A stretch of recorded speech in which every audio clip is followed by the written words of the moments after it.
هموطنان عزیز سلام، وقتتان بخیر. امیدوار هستم خوب و صحتمند باشین. بیننده های عزیز، امروز ما با ولسوالی چهار آسیاب آمده بودیم و دقیقا ساحه‌ای که من استاد هستم برش دره للندر گفته میشه. یک چیزی بسیار عجیبی که به چشمم خورد و خواستم برای شما هم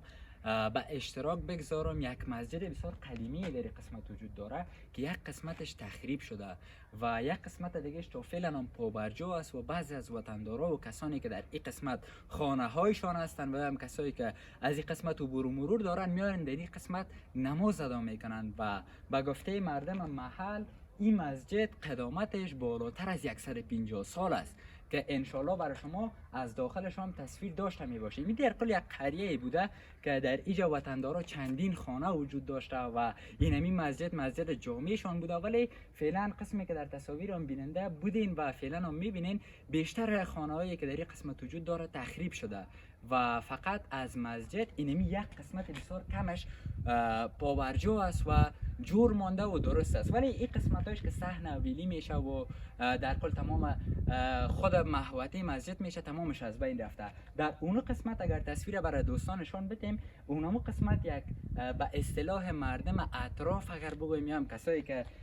در اطراف ها زندگی میکنن و یا هم در ولایت ها زندگی میکنن، برای از او تابخانه گفته میشه و یا هم تاوخانه. به چی دلیلی را میسازن؟ روی کف خود مسجد یک تهکوی واره ساخته میشه و به دلیل از اینکه در سابقا زمانی که بخاری وجود نداشته و یا هم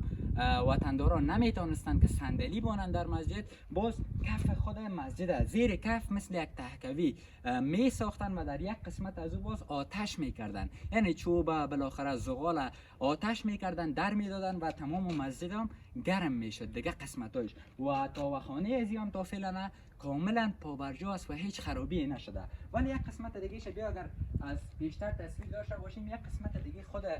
مسجد که تا فعلا هم جور مانده و بسیار عجیب به چشم میخوره، محراب و منبر است که فقط هم شکلش تا فعلا جور است و در داخل هم فعلا یک قسمت خود مسجد درست است و تا فعلا تمام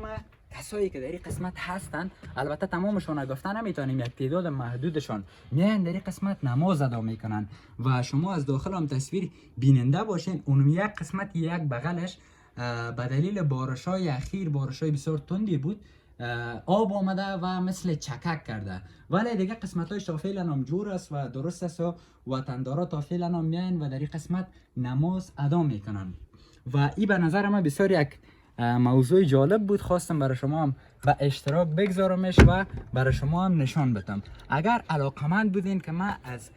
این ساحه برای شما یک گزارش داشته باشم، در کامنت ها برای ما بنویسین. حتما اینمی قریه را و اینمی مسجد و قسمت های پیشتر را برای شما به تصویر میکشیم و همراه بزرگای این منطقه هم صحبت میکنیم.